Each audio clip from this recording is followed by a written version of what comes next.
আসসালামু আলাইকুম বন্ধুরা, কেমন আছেন আপনারা? আশা করছি আল্লাহর রহমতে অনেক ভালো আছেন। আলহামদুলিল্লাহ, আমি অনেক ভালো আছি। আজকে আমি ব্রয়লার মুরগি রান্না করে দেখাবো। আমি এখানে রসুন, আদা আর পেঁয়াজ নিয়ে ব্লেন্ডারে একসাথেই সব উপকরণগুলো দিয়ে আমি একসাথে ব্লেন্ড করে নেব।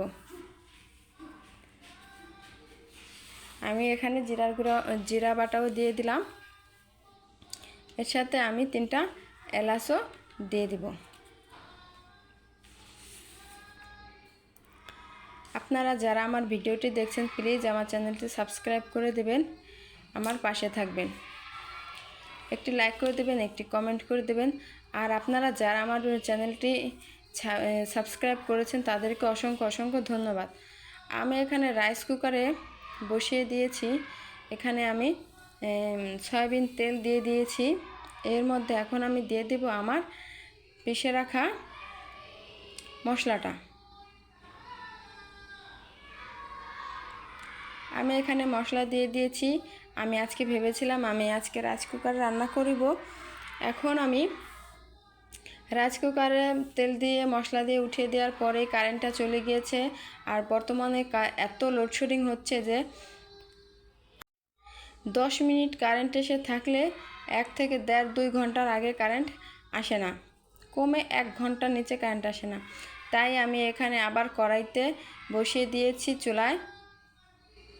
আমি এখানে মশলা দিয়ে আমি সব উপকরণ দিয়ে দিয়েছি। মরিচের গুঁড়ো, হলুদের গুঁড়ো, লবণ সব দিয়ে আমি দিয়ে দিয়েছি। আর এখানে আমি নিয়েছি মুরগির মাংস। আমি এখানে 1.5 কেজির একটা মুরগি এনেছিলাম। আমি শুধু বুকের মাংসটা, চামড়াটা আর কলিজাটা ছাড়া সব মাংসই এখানে আমি দিয়ে দিয়েছি।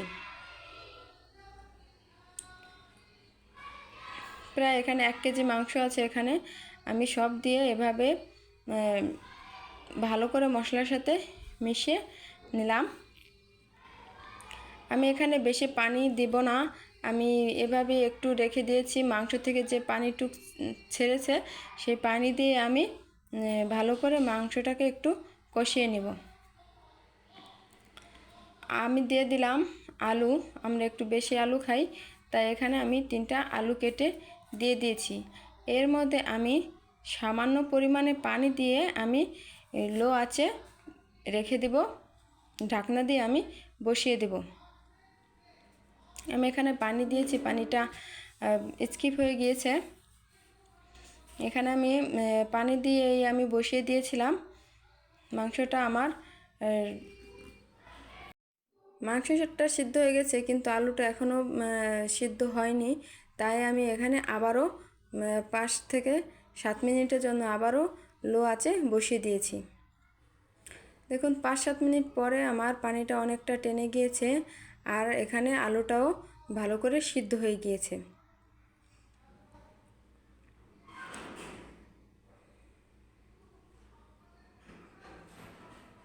আমি দিয়ে দিলাম আমার বেটে রাখা মশলাটা।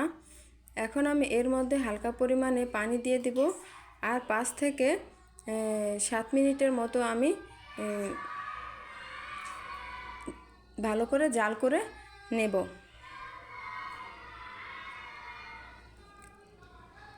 এখন আমি এভাবে জাল করে বলক ওঠার পরে আমি তরকারিটা নামিয়ে নেব।